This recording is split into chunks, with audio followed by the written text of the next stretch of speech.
Welcome to the Cookbook, where we invite guests on to share the ingredients of what has helped make them the successes that they are. All of it, the good, the not so good. You're not going to find anything half-baked here. And our kitchen gets messy sometimes. That's when the fun starts. So come on and join us.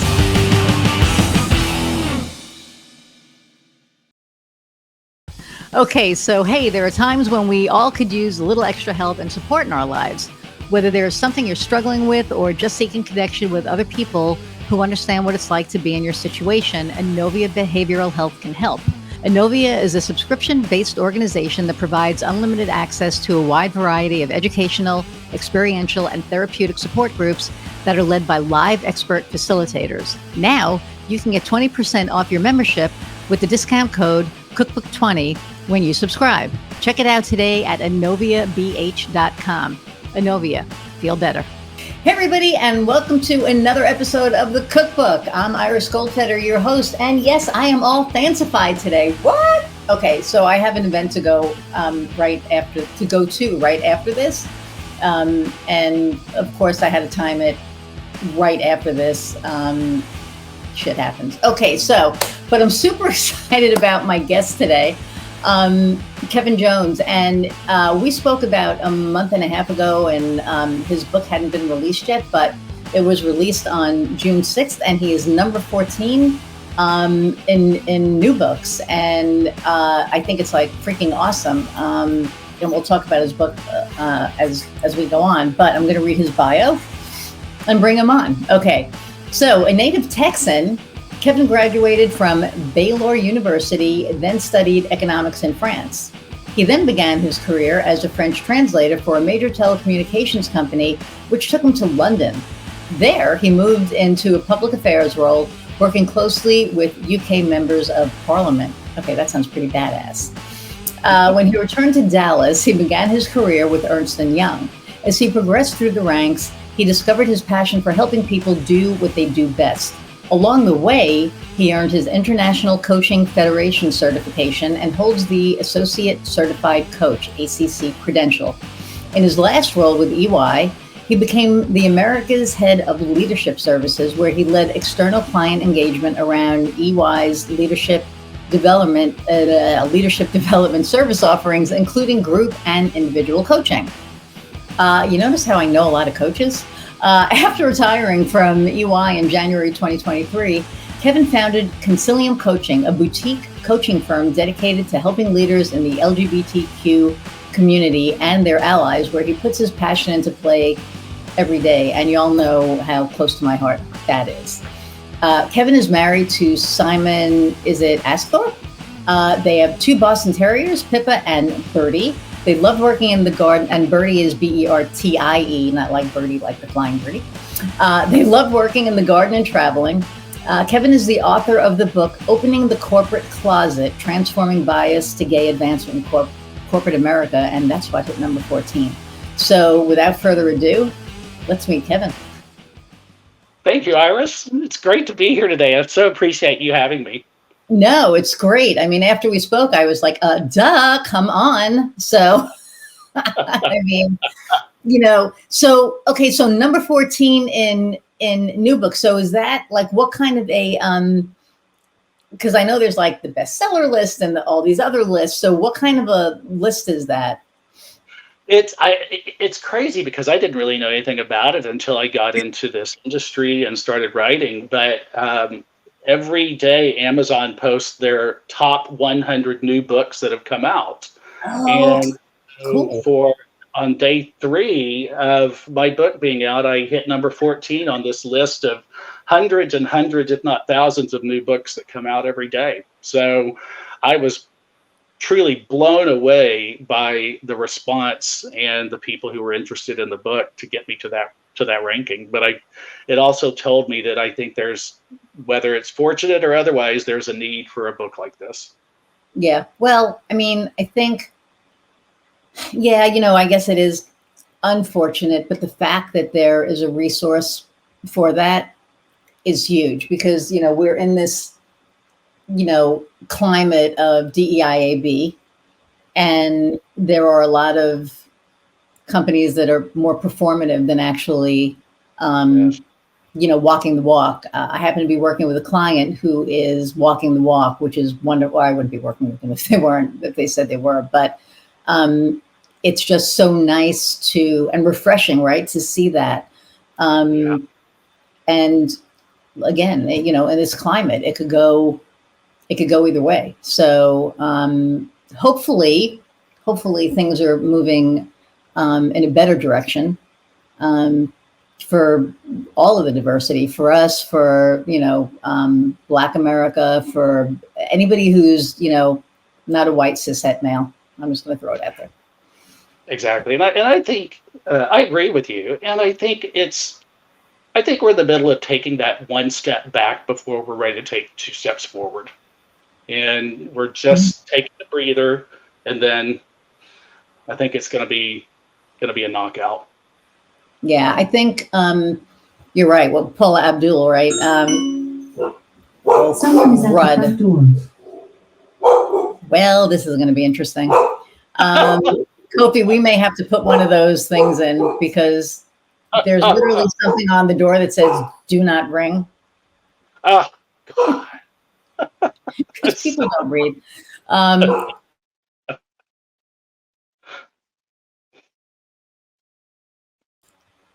Okay, maybe that won't be so bad. Sorry about that.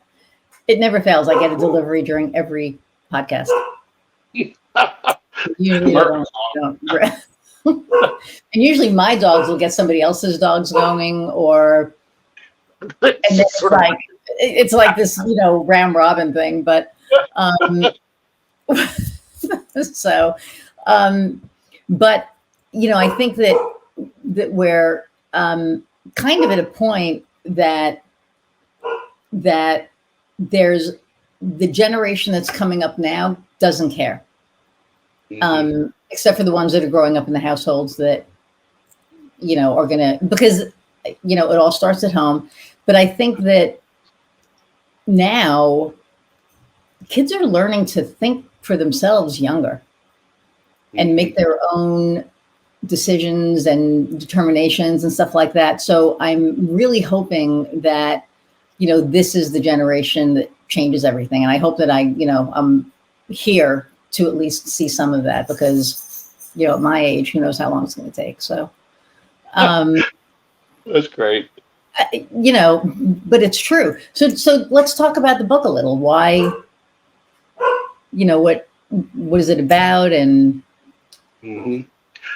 like so many other people during the pandemic, I was trying to figure out what to do with all my free time. And I started noticing at EY, and EY's not alone in this. I'm not picking on EY, but you get those announcements about leadership changes. And I started noticing these announcements were pretty formulaic, and that's okay too. You don't want to sort of boil the ocean every time you have a new announcement, but it was always that last paragraph after you said, Kevin is moving into a new role where he will be responsible for X, Y, and Z. And you give all this information. Then at the end of it, it says, Kevin is married to his wife, Jane, and they have 2 children. What I never saw was Kevin is married to his husband, Simon, when you were in these major leadership roles. And it got me thinking about what is it about corporate America in general where the people like me in the LGBTQ community rarely make it to the top.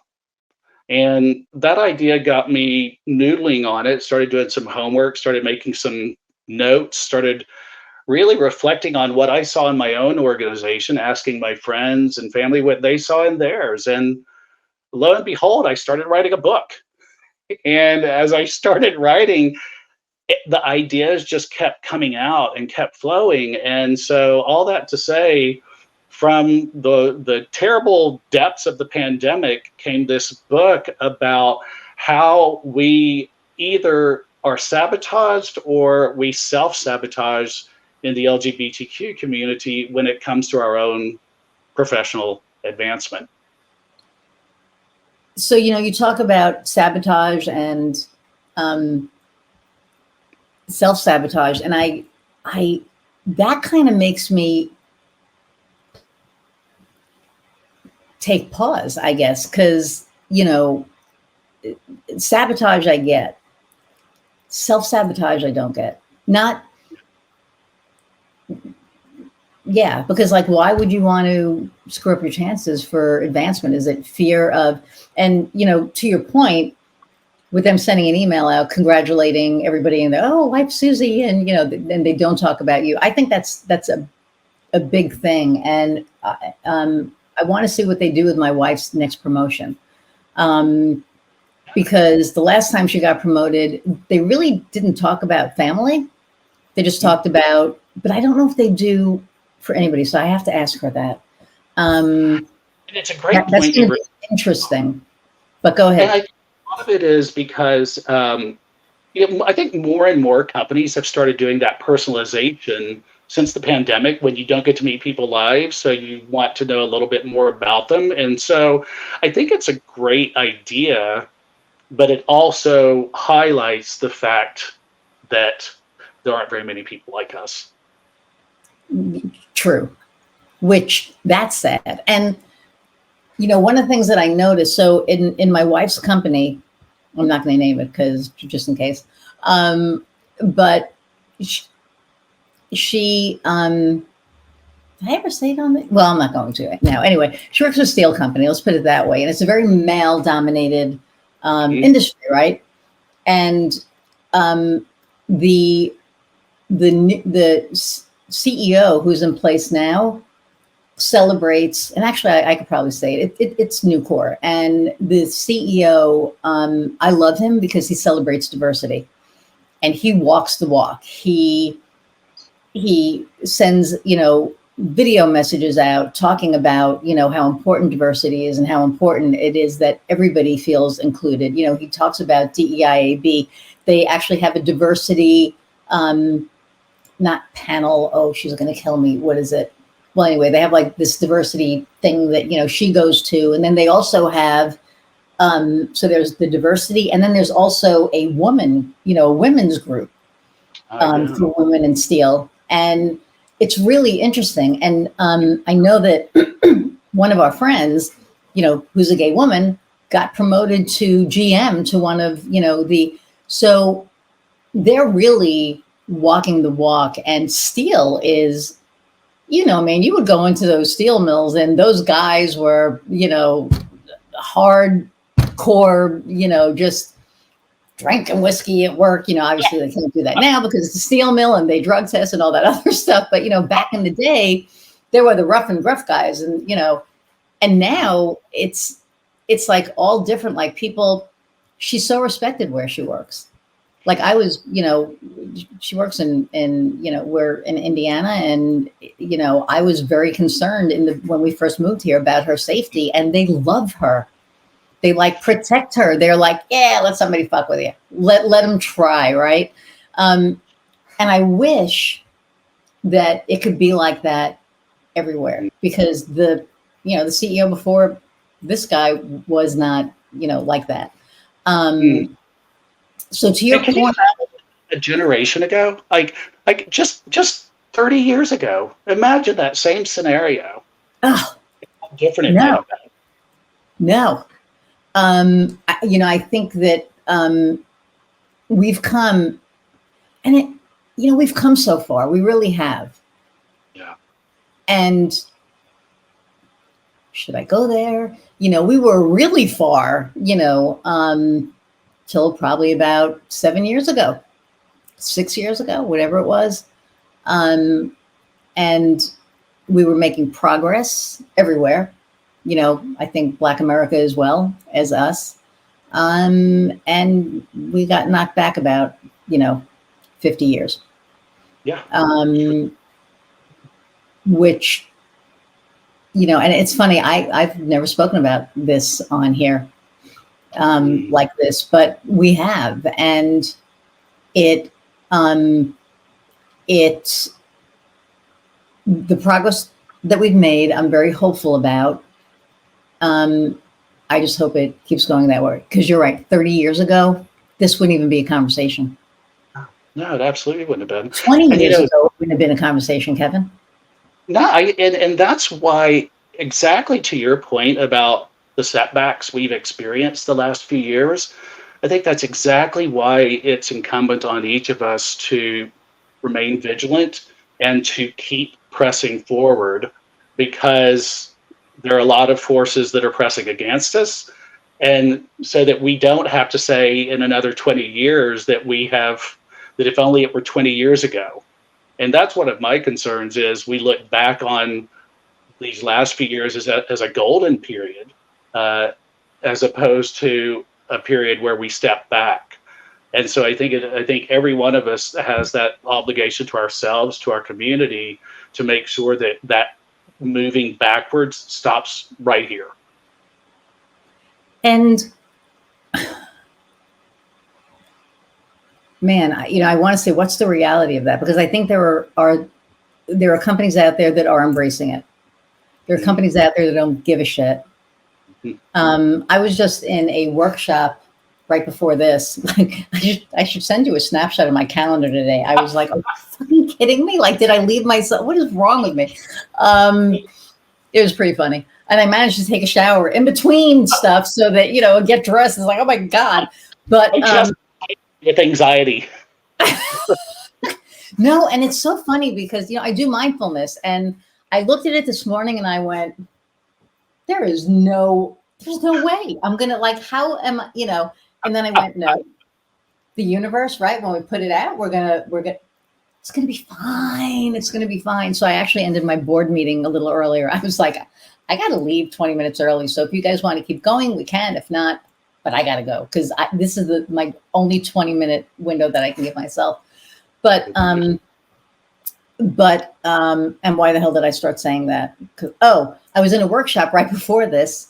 And one of the women on there, we were talking about what's your biggest idea, right?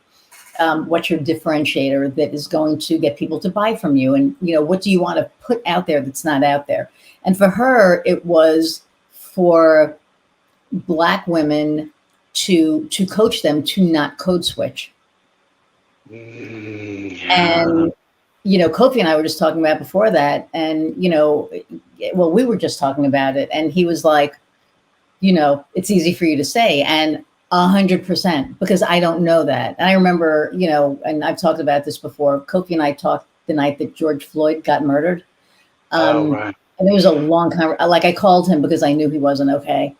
And we had a long conversation. And he said, yeah, but you have it harder because you're gay. And I said, Kofi, I wake up white. They don't know I'm gay.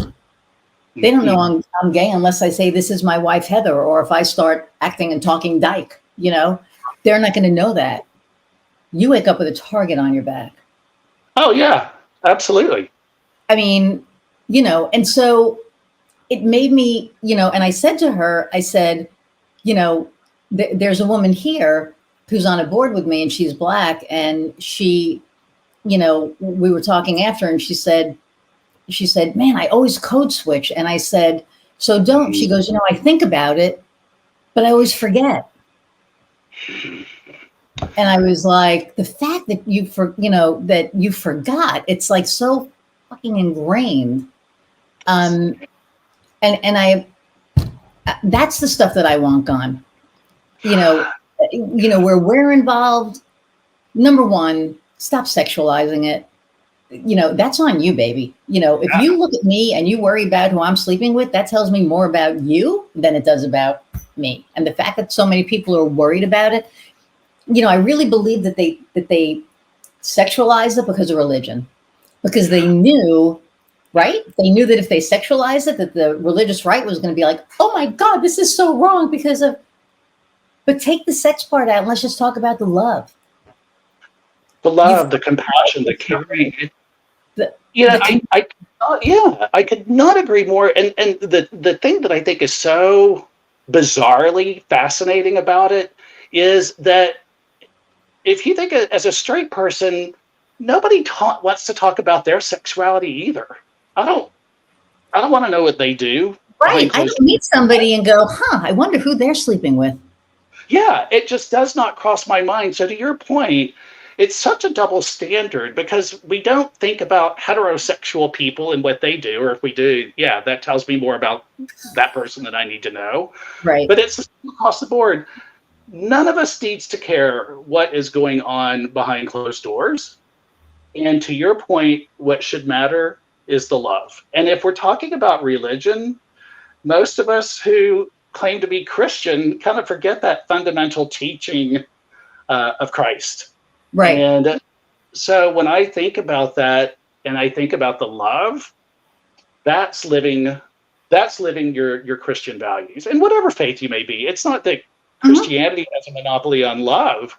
Every major religion has it. But I think what has happened is a certain element of You froze. it has hijacked. You froze on that. So go back. Shoot. Okay. No, it's okay. Go back and say that because that was important.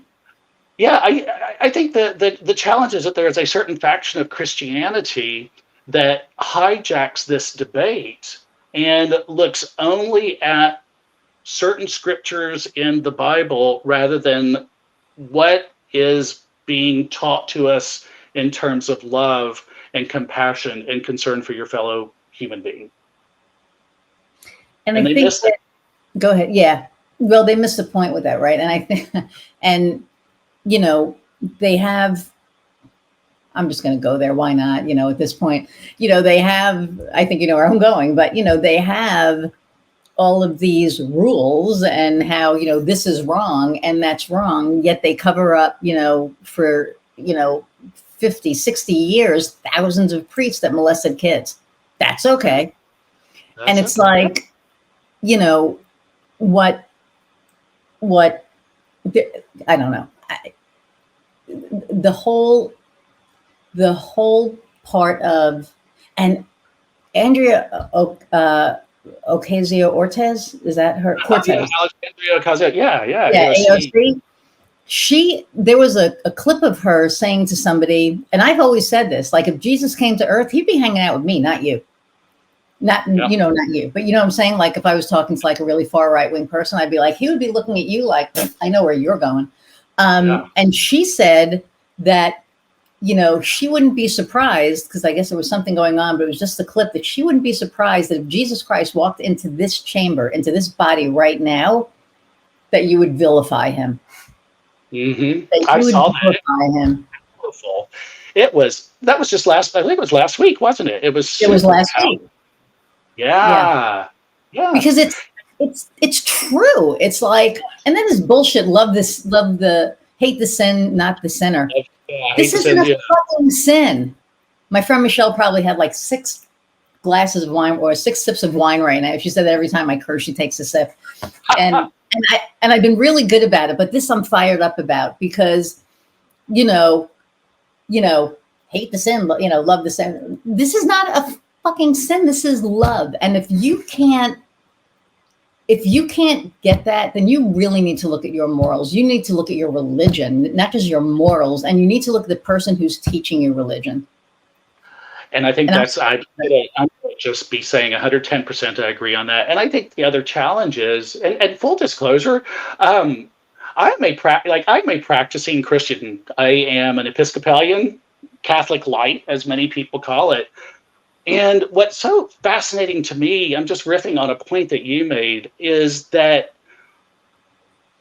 this element, this right-wing element, talks about Christians versus the LGBTQ community as if you can't be both.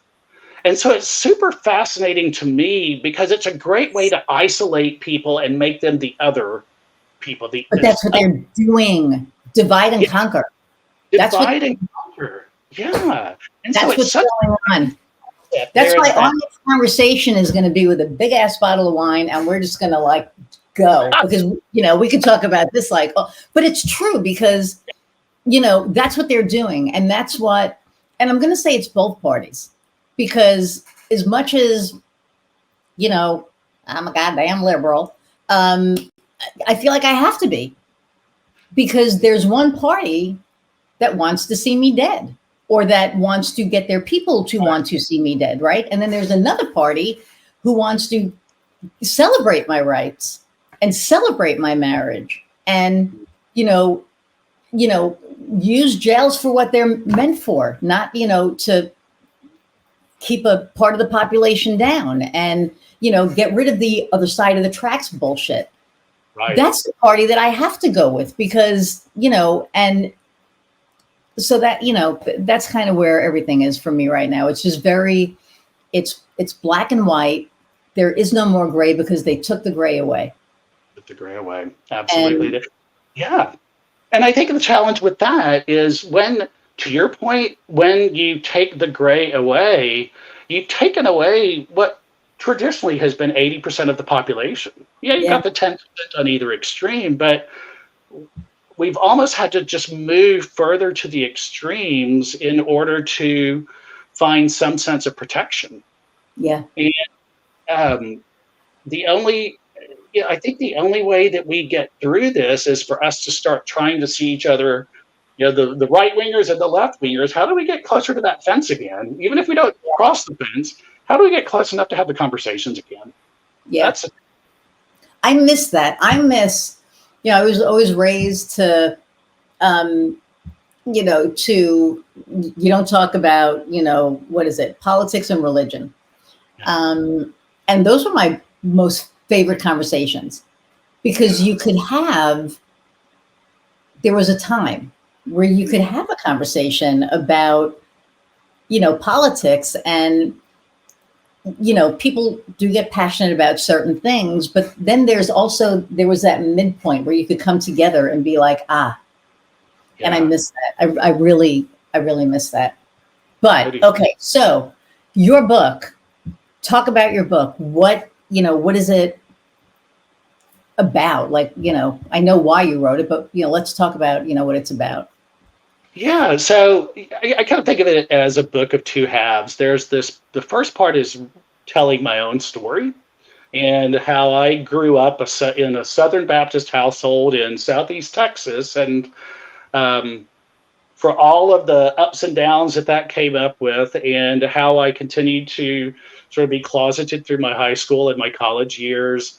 And then finally, once I made it out into corporate America, I came out of the closet, moved to England, went back in the closet, came out again for a final time. So there's a lot of this kind of setting up my own story and how typical it feels for many people of my generation, Gen X. And to your point, I totally agree, and I'm so thrilled to see that these younger generations aren't facing the same kinds of things that we did when we were growing up in corporate America. So there's that element of it. And then I start digging into more sort of statistical information, but still with stories that are wrapped around that.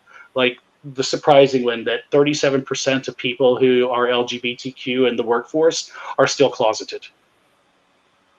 And That so we some of that, and I dig deeper into some of those data points to understand what's going on here. And then I kind of wrap it up with kind of what you and I were talking about. What could the future look like?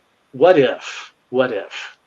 And so there's the story, there's the data, and then how do we pull this all together so that we have an inspired future rather than taking these steps backward? Yeah, yeah, and I think that is so awesome. And you're right. It's sad that it's needed, but I think it's neat. So you were in the closet, out of the closet, back in the closet, out of the closet, in and then out again. That's insane. That must have It, been like a revolving door for you. Like a it was, and God, like and my I'll tell you what's crazy about it. What I was thinking about is, and maybe you've had similar experiences in your past, but when I was thinking about it, those were sort of my official coming out and going back in the closet, coming out and going back in the closet.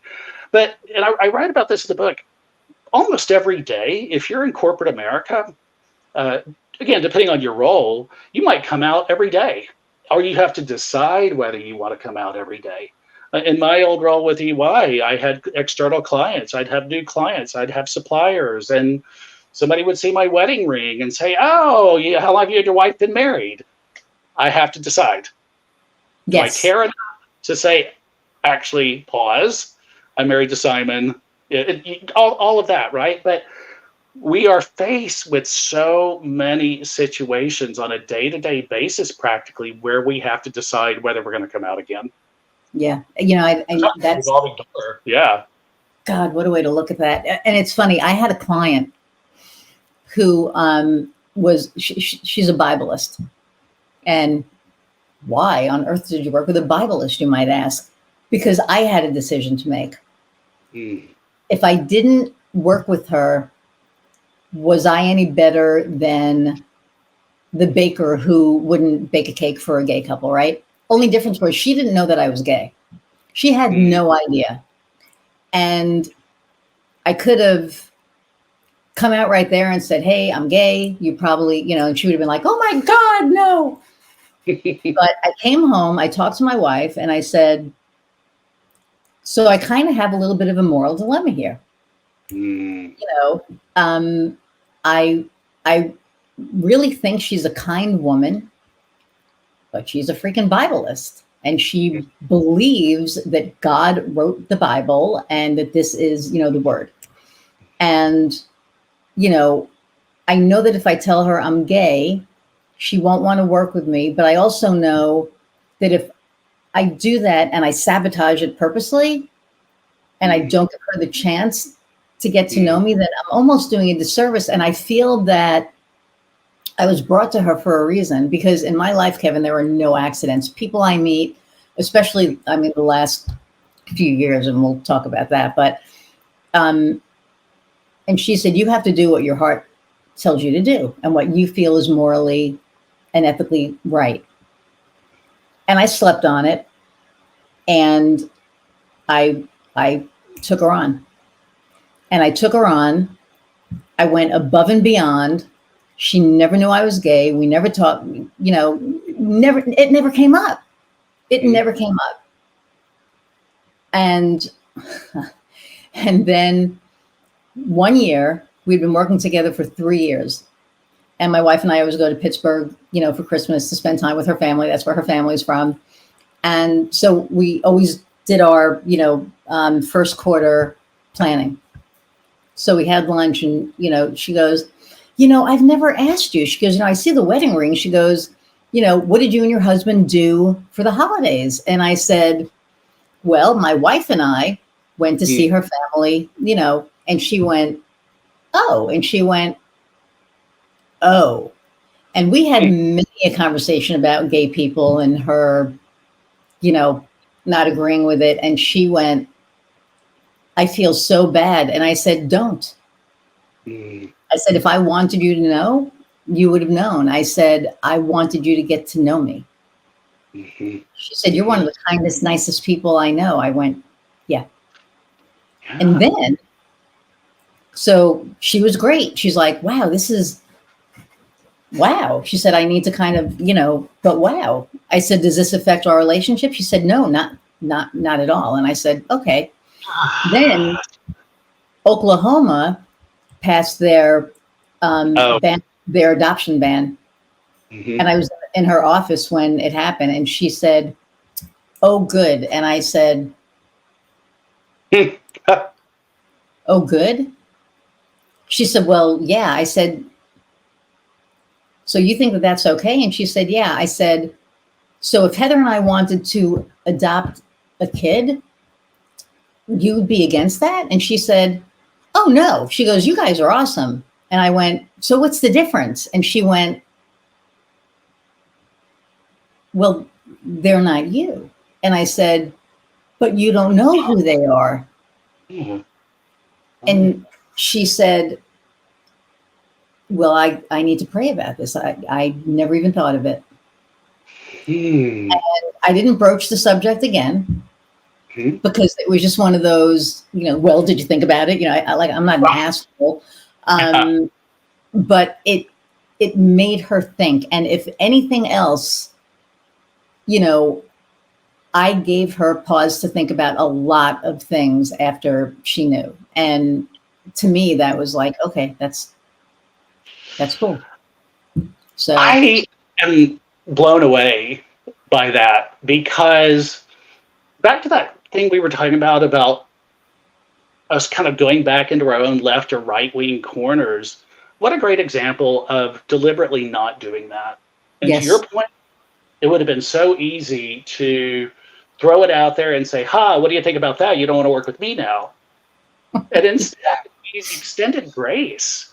You extended grace to yourself. You extended it to her. You said, "Let's see where this goes. Why would I throw this potentially great relationship away, and intentional or not, a great opportunity to educate someone, to just develop a relationship that, to the point we were talking about earlier, has nothing to do with sex. It is having Nothing. to do with a friendship, a business relationship, nothing absolutely to do with sexual orientation." So Yeah. I'm blown away by that. And it's so fascinating. You made a point that I talk about in the book, and I call it pink camouflage. And it's this notion that if you are a person of color, if you're a woman, people know that. And so even if they're racist, even if they're misogynists, they're less likely to tell a terrible racist joke, to tell a joke about women that's derogatory. If they know that, they're not going to say this in front of you. If you don't deliberately say that you're gay or lesbian or a member of the LGBTQ community in any way, there's a far likelier chance that somebody is going to say something about the community that they don't know is offensive because they assume you're straight. And Right. you have to decide again, am I going to say something? Am I not? But that can also be a great benefit to have that camouflage. But it also lets us know, as members of the LGBTQ community, exactly what people think about us in a way that does not happen if you're a person of color or a woman. Right. And Right. I get I'm there's no sexuality, 100%. color, and LGBTQ, but if you isolate that LGBTQ component, you get a rare opportunity, for better or for worse, to know exactly what some people think about you. Yeah. And now let's take it a step further. What if you're a gay Black person? Yeah. It's right. I mean, so there's like so many things, but okay.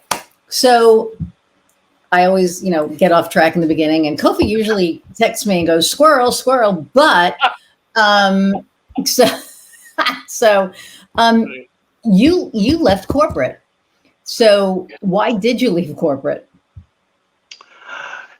It's I never started out thinking I would leave corporate. I truly thought I would retire from EY, corporate America. I mean, I did retire. Let me. Technically, I retired, but I left. And the reason I left is because when I got my coaching certification a few years ago, and I started coaching within EY, and then I started coaching some of our clients. What I realized is this was really where my passion is. Um, I loved what I did within the organization, within the firm, but it didn't just, I didn't get excited about it. I didn't get so passionate about it that it just got me out of bed every day. And I finally realized that that's what I want now. I want to do something. I developed a great career. I feel like I made a huge difference. And now I'm at a point in my life where I get to do something simply because it fires me up. And I'm going to do a shameless plug for this book that has just changed my life, David Brooks, The Second Mountain. And you probably heard of this. And he talks about, if we have the financial and other means as we progress in our careers to make a difference and make a change, we have a moral and ethical obligation to ourselves and our society to do something where we can employ that moral and ethical core as we go about making positive societal change. And so that really is what did it for me. I decided I want to go into coaching full time, and I want to get this book out there. And the best way for me to do that and clear my head is to leave corporate America so that I can create this new identity and start climbing this second mountain. I've asked so many people, what made them decide to become an entrepreneur, and I know that's not how I framed the question, but I think that's one of the best answers that I've ever gotten. Like, seriously, truly. And you know, because it's true, we have um, we do have a responsibility. I mean, if we have a platform, like I have this podcast, and I've used this podcast for so many different things because my guests' journeys are so different. I had a woman on here who went through an 8-year abusive relationship, so we talked about domestic abuse. We talked so many different things. And for me, it's the journey. It's what got you here, and usually it's not smooth. Usually it's messy. Usually but to become an entrepreneur because you felt this calling to do, because you were in a position to be able to do something, to help the cause. I think that is, I'm kind of blown away by that. So Thank you. I love that. So thank you. I think you're going to end up being my brother from another mother. So, and I know this is going to be a little different, but for people who are thinking about becoming an entrepreneur, and it could be in this space, it could be, there's lots of reasons. Like sometimes people get fired and they're like, oh shit, I want to start a job, a company. That's what happened to me. Other people, are in a job that maybe they're not happy with, that they want to, so what advice do you have for somebody who's thinking about becoming an entrepreneur? Yeah, there's a coaching question that I ask, and it works so well in this situation too. And the question is, what is the cost of not taking action? In this scenario, what's the cost of not pursuing your dream as an entrepreneur? What's the cost of not leaving your organization where you may not feel fulfilled? So often I think we tend to look at the flip side of that. Oh, what are the risks? What are the downsides? What do I need to think about in terms of financial security and capitalization? All of those are great questions to ask if you're looking at becoming an entrepreneur and going out on your own. I think we don't give enough attention and breathing space to the cost of not taking action and pursuing our dreams. So that would be my big advice, is to stew in that space as much as you do the challenges and pitfalls. Give yourself that time and that space to think about what the opportunities are and what you might miss if you don't pursue it. I love that. You're giving so many different responses to these questions. Like, everybody has something different, but some have been very similar. And I just love the trajectory that you're on.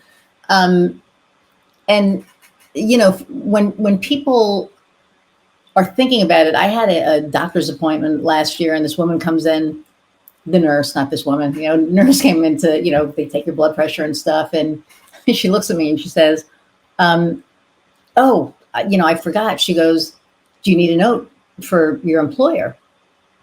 And I said, no, I am my employer. I own my own business. And she went, oh, seriously? And I said, yeah. She goes, I'm sorry. I said, no, don't be sorry. She said, I want to do that. And I said, what do you mean? She goes, I've been talking to my mom. I want to start my own business. So I said, like medical? And she said, no, culinary. And I said, oh, like that was like the last thing that I was, thinking of. And I said, that's amazing. I said, so what's your plan? And she goes, I kind of don't have one. I said, here's what you got to do. I said, are you okay doing nursing for a while? Yes. Are you making like decent money? She goes, yeah. I said, save your money. Mm-hmm. And then I said, is it a restaurant? She goes, no, I want a food truck. I said, better yet, man. I said, save your money, and start investigating, start looking at what you need to do to be able to do this. And so she's like tearing up, and I'm looking at her like, what, and she goes, I've been struggling with this for the past 6 months. I've been talking to my mom about it, whatever. And she said, and you just, A, gave me permission to pursue it, but B, gave me the roadmap that I need to follow. And I was just like, whoa.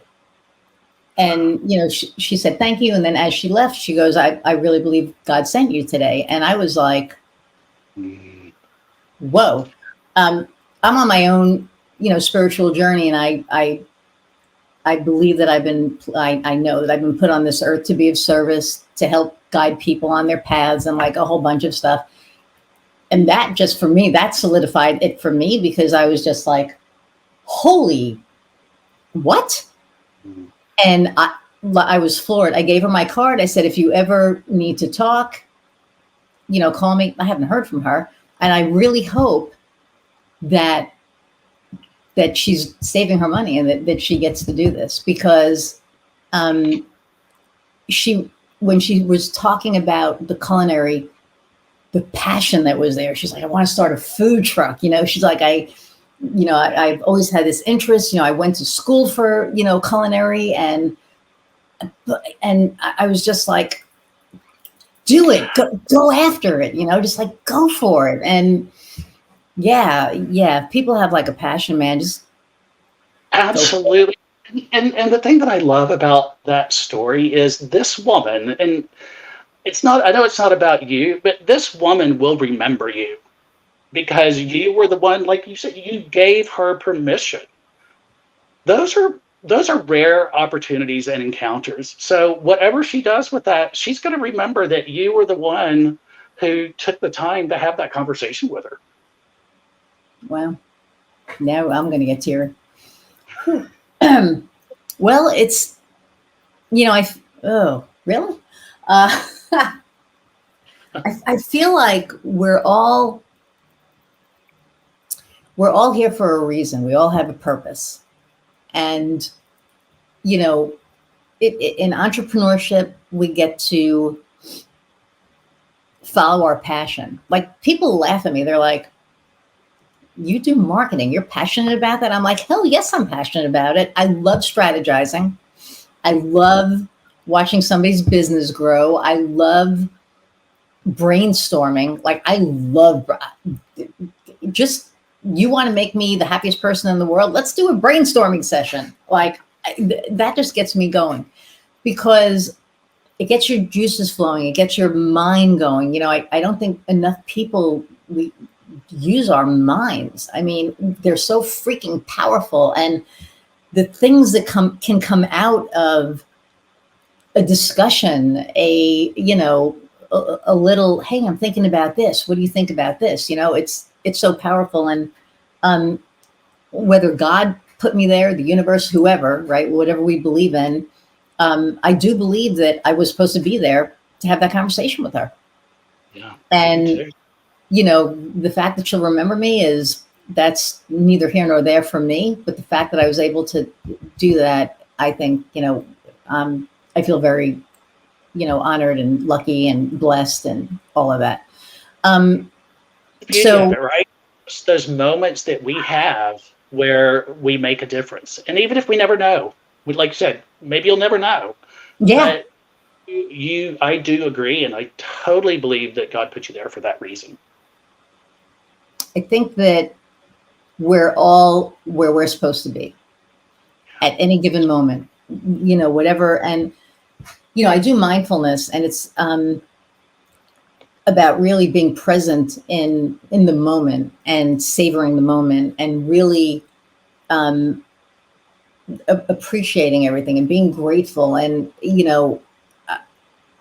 like every day I feel, and I was never like this. I used to be an asshole. I mean, I'm like, seriously, I used to be angry. I used to be mad at the world. I used to be, I used to be an asshole, and it's okay, because, I look back on it and, I see how I evolved, and where my path has taken me and the people that it's brought in my life, that have made a difference in my life. So if I can make a difference in somebody else's life, to me, that's the full circle. That's right there, that circle. So,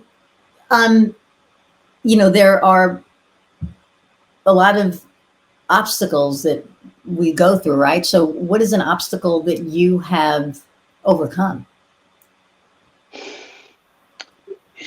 You know, if I think about my own journey, I go back to this coming out multiple times and coming out more than once a day. The obstacle that I had to overcome, and this is, I will take a step back. This is one of the beautiful things about working at an organization like EY is that you can bring your full self to work. You may choose not to, but the environment is created where you can. And the firm will absolutely stand up for you in difficult situations if it comes down to an issue of your race or sexuality. And so, what I've had to overcome is I left that really comfy environment for an LGBTQ person. And out in the real world, if you will, um, not everybody has that same level of acceptance. And Right. so, what I had to overcome specifically was not giving a shit anymore that people think that way, and not self censoring, not self selecting out of opportunities because I was concerned about what someone would think if they knew I was gay. See, and I think that a lot of and that, and we can use that just to authenticity, Yeah. right? So whether we're gay, whether we're we have ADHD, whether we whatever our authentic self is, I think that people have hidden that for so long because they've been afraid to offend a prospective client, right? Mhm. And now I think people are, you know, kind of the mindset of, yeah, you're not a good fit for me, Mhm. and I don't want you as a client. And Right. right, and so it's I think, you know to rephrase it for not just an LGBTQ, IA plus person, but more of just a being able to be authentic and run your business authentically. Um, Yeah. it's hard. There are people, I mean, yeah, we have the gay, we have the little gay spice added on top, right? Or the gay, level that, there's like another um, layer to it. Um, but I think that for people who aren't gay, that want to run their business a certain way, they have their own values that they want to align with, and whatever it is. If it's somebody who doesn't want to work with me because of their values, that's fine. You know, Right. just be authentic. And it's hard for a lot of people too. And I think that I've seen a lot of business owners where they were like, I don't know, Mm, you yeah. know, and it's like, do some inner work, and you'll know. That's, I love the way you said that about the inner work, because I think one of the challenges that we face with authenticity is whatever our circumstances are, whether it's LGBTQ or something else, if there was something that happened, not even an incident, but we all bring our childhood to work every day. And we all have things that happened in our childhood, all of us, right? It's whatever. We're a product of our upbringing. And if you layer on that any sense of who you were as a child was somehow wrong or not ideal, it's more likely that you're going to have that challenge with being an authentic leader, authentic entrepreneur, Mhm. with being authentic throughout all aspects of your life, because you learned early on that it was better to hide something or to tone something down. Or yeah, I had a coaching client a while back who, she was in the C suite and she was getting ready for her next role. And so I'm coaching her, and she got this feedback that she had sharp elbows. Sharp And elbows. Yeah, I'm like, what do you mean by that? I was curious, and she got this feedback from a group of men who were in the C-suite with her, that she had sharp elbows, and what that come to find out after doing some digging and digging, she was assertive. She stood her ground in meetings. It was feedback that a man would never get, and it rubbed people the wrong way that she did this. And so the term sharp elbows. And the reason I bring that up is because Wow. it really triggered her, because she was told all of her childhood to tone it down Yep. and to conform. And I'm Wow. paraphrasing, of course, but so it really pissed her off, because she realized, my God, this is what they're asking me to do, is to not be my authentic self in Yeah. order to fit into this mold. And so we had this great conversation, but all that to say, back to your point, we bring a lot of this from various aspects of our life, where we don't we're not closeted for no reason. If we're a strong and woman who can stand their ground with any man, we're not. If we have been told before not to do that, that comes from somewhere, and we make decisions based on all of those things that happen to us as children and growing up. And Yeah. oftentimes that means we decide not to be our wait. I don't think we ever decide, like, I will not be my authentic self today. I think what happens is we know out of survival that there are certain things that we may want to pare back or exclude from the narrative in order to survive. Right. And I was told by a former coach like 6 years ago, maybe 7 years ago, to be less me. Because I went, Mm. okay, because I'm an East Coaster, I'm a New Yorker in Indiana, and I'm scared, like the group of people that, we were talking about, um, you're very intense, you're very, you know, your energy. And I'm like, okay. And I did for about 6 months, and I got work, I got the clients, but it was like, it didn't feel right. And then, like, the more I worked with with those people, it was like, yeah, we don't align. And then, I mean, I fired him because it was like, what do you mean, be less me? You're literally sticking me in like a bottle at this point.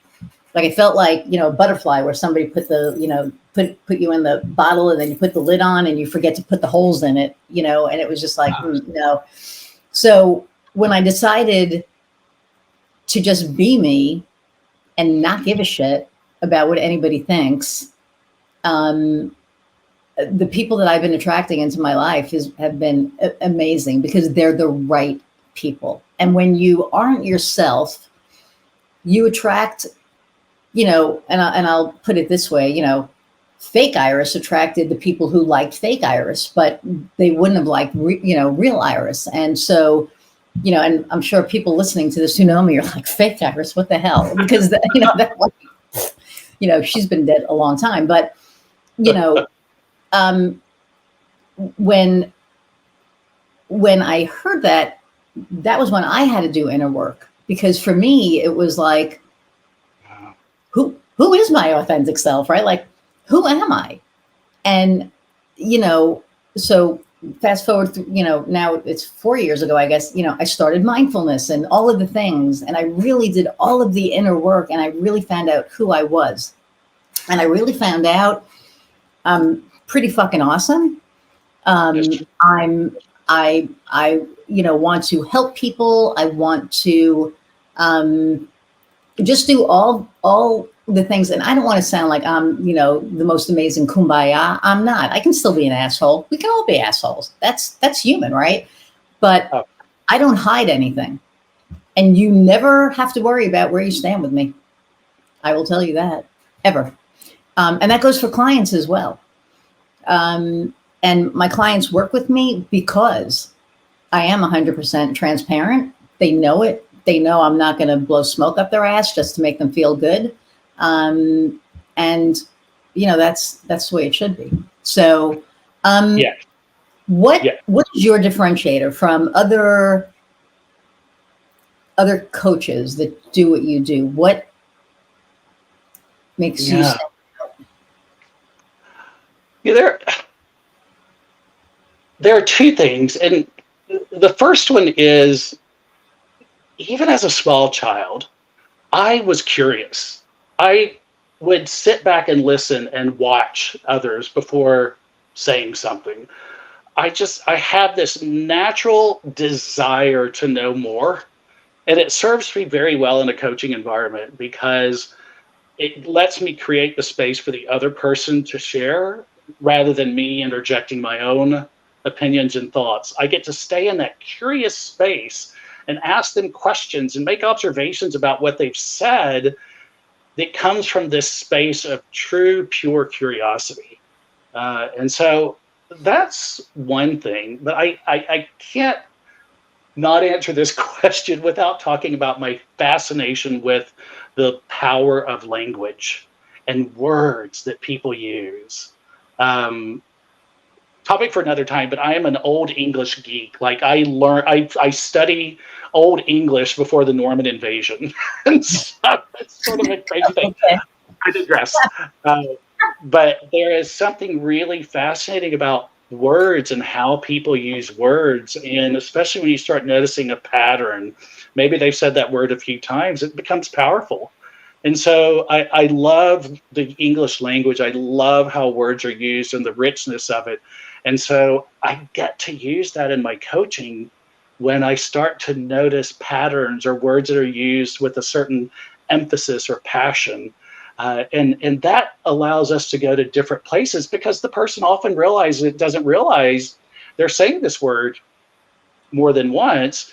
And then when you sort of hold up a mirror to them and they go, oh yeah, that word goes through my head a lot.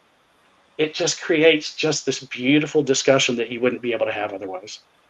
Nice. That's, man, your answers. I know, Kofi, you're listening back there, and this is different than anything. I love this. And like, we're at over an hour already. This just goes, it goes, it goes fast. No. That is fun. This has been live for an hour. We're probably not exactly talking an hour, but it goes so fast.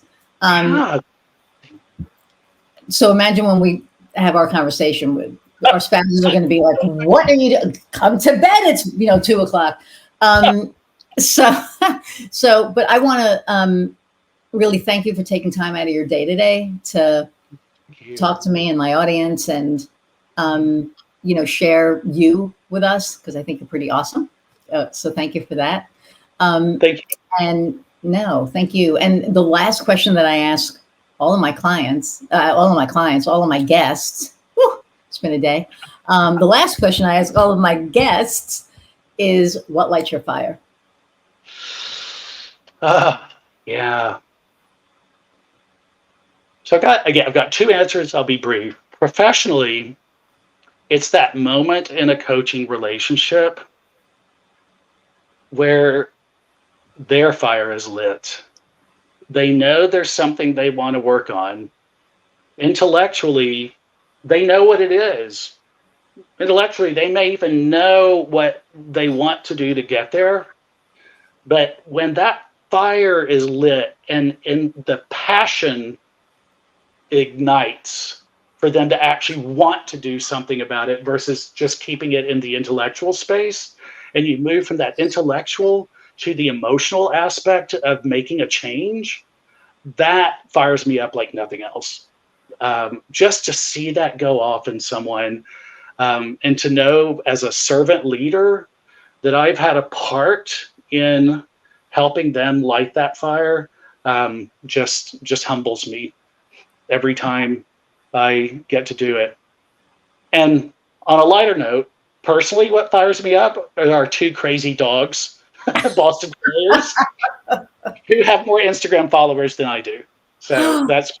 I have to follow. Okay, we'll have to talk about that. But yeah, I'll have to follow your page. Everyone's like, you should get Skylar and Piper a page, and I'm like, they don't do anything. They like go out in the yard and they're in the I don't know. But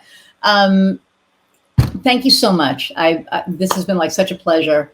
And don't go anywhere. I'm gonna say goodbye to the audience and swing back around to you. So, all right. Everybody, thank you so much. I can't say it enough. I'm so grateful for each and every one of you, and people who are new coming in and listening, and getting value out of this. This started as, I don't even know what it started as, but now it's evolved into this really amazing platform for so many different things. So I really appreciate you hanging out with my guests and myself for an hour plus most times lately, and for the downloads. Thank you for the downloads. We're like almost 2,700 downloads. Woohoo! That's like freaking awesome. So thank you. Go like, share, subscribe, download, keep downloading. Every time you subscribe, you get a notification of a new episode. If you got value from this, share it with somebody who you think could get value out of it as well. And just really, I appreciate each and every one of you. And until next time, go out and find what lights your fire. See you next time.